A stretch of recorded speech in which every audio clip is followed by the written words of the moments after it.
एक बार के बीच में रहेंगे हम लोग सब चले जाएंगे। चले जाएगा। आप लोग सबका बहुत बहुत धन्यवाद। Thank you very much for all your support and cooperation. बताओ ना तुम। हाथ दिखाइए, हाथ दिखाइए। बहुत बढ़िया।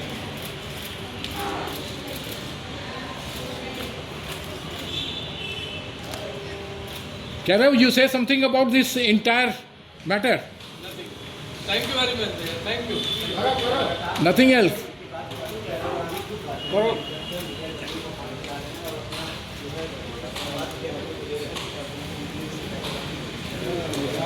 अरे इतना तो बोल दो भाई कितना दिया।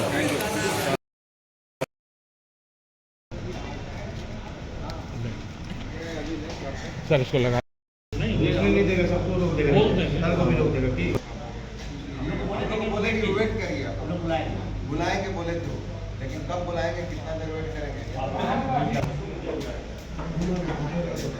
क्या हो जाए।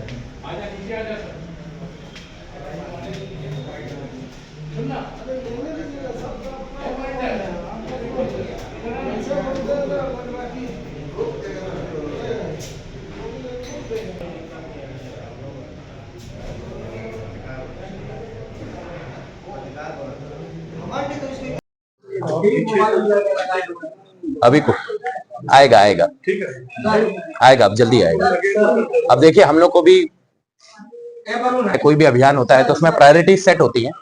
First priority was to ensure his recovery in a safe condition. आधा काम करना है। जरूर आपको सक्सेसफुल होगा। क्या दबाव पड़ा, जो दबाव पड़ा पकड़े जाते ना आज, पकड़े जाते आज तार के। फिर वो लोग कहाँ निकल गए वो लोकेट नहीं हो पाया, उसी पर हम लोग काम कर रहे हैं। जो नेक्स्ट वो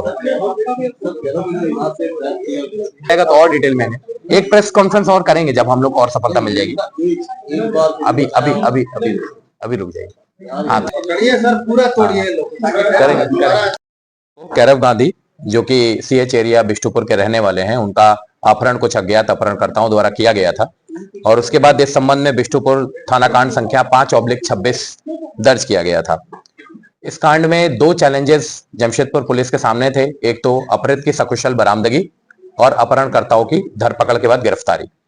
इन दोनों ही पॉइंट्स पे लगातार काम किया जा रहा था। परिजनों को अपहरणकर्ताओं द्वारा कांटेक्ट करने की कोशिश भी की गई थी, जैसा कि FIR में है। और इसमें रैंसम फ्रंट पर परिजनों से क्या नेगोशिएशन हुआ है उस बात की हम लोगों को आधिकारिक जानकारी नहीं है, वो परिजनों द्वारा हमको डिस्क्लोज नहीं किया गया है। लेकिन जहां तक इन्वेस्टिगेशन आया है कि उस फ्रंट पर कोई भी डेवलपमेंट नहीं हुआ था। इस बीच हम लोगों को समय मिल गया था ये काम करने का कि हम कैरव की लोकेशन पता कर पाए या अपहरणकर्ताओं का पता लग पाए। इस मामले में DGP madam, zonal ADG sir की भी लगातार ब्रीफिंग और मॉनिटरिंग की जा रही थी। रेंज DIG सर का भी इसमें मॉनिटरिंग की जा रही थी और इसमें स्पष्ट निर्देश थे कि हम लोग की सर्वोच्च प्राथमिकता होनी चाहिए कैरव की सकुशल बरामदगी। तो उसके लिए लगातार हमारी जो टीम्स थी, इसमें जो हम लोगों का टेक्निकल सर्विलेंस था, जो भी हमारा इंटेलिजेंस गैदरिंग थी, जो भी इन्वेस्टिगेशन इसमें हम लोगों ने किया था, डिफरेंट गैंग्स पर भी हम लोगों ने काम किया था, लोकल इनपुट जनरेट किया था, दूसरे राज्यों के गैंग्स के बारे में भी जो जानकारियां एकत्रित की थी, उसके आधार पे जब हम लोगों ने इसमें जीरो इन किया तो कुछ छापामारी हम लोगों ने इसमें किया और उसके बाद अपहरणकर्ताओं पर दबाव बनने लगा क्योंकि कुछ दिन भी हो गया था। फैमिली फ्रंट से उनका कोई डेवलपमेंट नहीं हो पा रहा था और पुलिस का दबाव लगभग बढ़ता जा रहा था। इस बीच हमको कल एक सूचना प्राप्त हुई, महत्वपूर्ण सूचना प्राप्त हुई कि ये लोग अपनी लोकेशन शिफ्ट कर सकते हैं। एग्जैक्ट कब करेंगे, कैसे करेंगे, कहां करेंगे, इसकी सूचना हम लोग को पिन पॉइंट सूचना नहीं थी। लेकिन उसके बाद हम लोगों ने अपनी टीम के साथ बैठकर उस पर वर्कआउट किया, चीजों को जीरो इन किया, समय को, क्षेत्र को हम लोगों ने अपने इन्वेस्टिगेशन के अनुसार कि कहां हो सकते हैं, कैसे हो सकते हैं, और डिफरेंट पॉइंट्स पर हमने अपनी टीमों को सतर्क कर रखा था। और जैसा हमने सोचा था उसी तरीके से लगभग चीजें डेवलप भी हुई, क्योंकि अपहरणकर्ताओं को नहीं पता था कि हम लोग को इस बात की सूचना है। वो लोग कैरव की लोकेशन चेंज कर रहे थे, हमारी टीम्स लगातार उनका पीछा कर रही थी। दो एग्जैक्ट इंफॉर्मेशन या एग्जैक्ट गाड़ी हम लोग को नहीं पता थी। अंतिम में अपहरणकर्ता पैनिक कर गए, उनको समझ में आ गया कि उनका पीछा हो रहा है और यहाँ पर पुलिस काफी सतर्क है और किसी भी अनहोनी की आशंका से उन लोगों ने पैनिक होकर अपहरण कैरव को वहीं रास्ते में उतार दिया और हमारी टीम जो आगे से आ रही थी उस टीम ने कैरव को सकुशल बरामद किया। उनके परिजनों से सकुशल कैरव की बात कराई। परिजनों ने हमें अनुरोध किया कि कैरव लगभग 13 दिन से घर में नहीं है, तो उनको कहीं थाना या पुलिस ऑफिस ना ले जाकर सबसे पहले उनको परिजनों से मिलाया जाए, और इसीलिए जमशेदपुर पुलिस की टीम के द्वारा उनको सबसे पहले उनके परिजनों के सुपुर्द किया गया। वो एकदम सकुशल है। उनके द्वारा यह भी बताया गया है कि किसी भी तरह की मारपीट या अब्यूजिव बिहेवियर उनके साथ नहीं किया गया, किसी भी तरह का टॉर्चर उनके द्वारा नहीं किया गया है। अपहरणकर्ता कौन है इसकी पहचान अभी पूरी तरीके से नहीं हो पाई है। हम लोग उस पॉइंट पर काम कर रहे हैं, जल्दी ही हम लोग को उस पर सफलता मिल पाएगी। अपहृत कैरव गांधी मानसिक रूप से बिल्कुल अभी स्वस्थ है, वो बात भी कर रहे हैं, और हम आशा करते हैं कि आने वाले दिनों में उस ट्रॉमा को वो भूल भी जाएंगे। साथ ही साथ अब हम लोगों का जो इसमें चैलेंज है वो सभी अपहरणकर्ताओं की गिरफ्तारी है।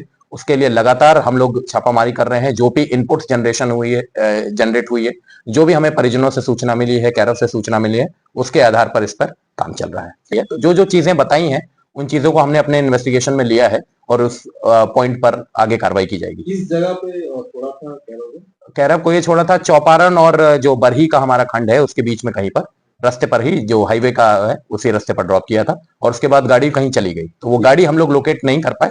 हम लोग उसको लोकेट करने की पूरी कोशिश कर रहे हैं। 12 से 12:30 बजे की बात है। बहुत ज्यादा उस समय पब्लिक का उस समय मूवमेंट नहीं था, जो बाकी ट्रैफिक मूवमेंट वगैरह रहता है ट्रक्स वगैरह का, वैसा वाला मूवमेंट हुआ था। जो CH एरिया में कदमा सोनारी लिंक रोड के सामने से ही अपहरण हुआ था। जो इन्वेस्टिगेशन में हम लोग को बातें पता चली हैं कि ये गाड़ी में कुछ लोग आए थे और उनका अपहरण करके उनको ले गए थे, और उनकी गाड़ी को कंदरा बेड़े के पास डंप कर दिया गया था। ये इन्फॉर्मेशन, इसी इन्फॉर्मेशन पे हम लोगों ने आगे भी काम किया है। CCTV फुटेज पर भी हम लोगों ने काम किया है। वो हुए हैं। उनके परिजनों की भी ये दरख्वास्त थी कि उनको फैमिली के साथ थोड़ा सा टाइम दिया जाए। जब एक बार वो बात करने के लिए हमसे रेडी होंगे, पूरी तरीके से वो रहेंगे, तब उस पर डिटेल में हम लोग उनसे बात की जाएगी। प्रारंभिक पूछताछ हम लोगों ने उनसे की है, तो जो इनपुट्स हम लोग को मिले उस पर हम लोग काम कर रहे हैं। ऐसा कुछ इनपुट हम लोग को अभी तक अनुसंधान में नहीं आया। कुछ लोगों के द्वारा उनको रोका गया और उनको बोला गया कि कुछ इशू हुआ है, आपको तुरंत हमारी गाड़ी में बैठना पड़ेगा, और उनको फिर उस गाड़ी में बैठा के दूसरी गाड़ी में दूसरा अपहरणकर्ता उनकी गाड़ी को चला रहे थे और आगे अपहरणकर्ता चला रहे थे। सामने आया है, हम इस पर भी काम कर रहे हैं। इन्वेस्टिगेशन, अभी तक के इन्वेस्टिगेशन में बात सामने आई है। पुलिस के वाहन नहीं है। पुलिस, ये बेसिकली मास्करेड किया गया था। पुलिस का वाहन नहीं है वो, उसको पुलिस का स्टिकर वगैरह लगा के मास्करेड किया गया था। ये गैंग कहाँ का है? ये अभी गैंग, अभी अपहरणकर्ताओं की आइडेंटिफिकेशन फ्रंट पे ही काम चल रहा है।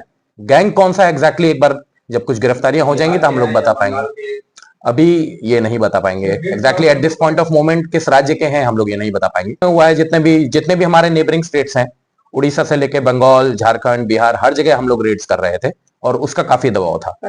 याद गया था, वो रैंसम के लिए कांटेक्ट किया गया था, बट देन क्या अमाउंट था, उस पर क्या डेवलपमेंट हुआ, फैमिली ने भी उस पर खास कोई रिस्पॉन्ड नहीं किया था।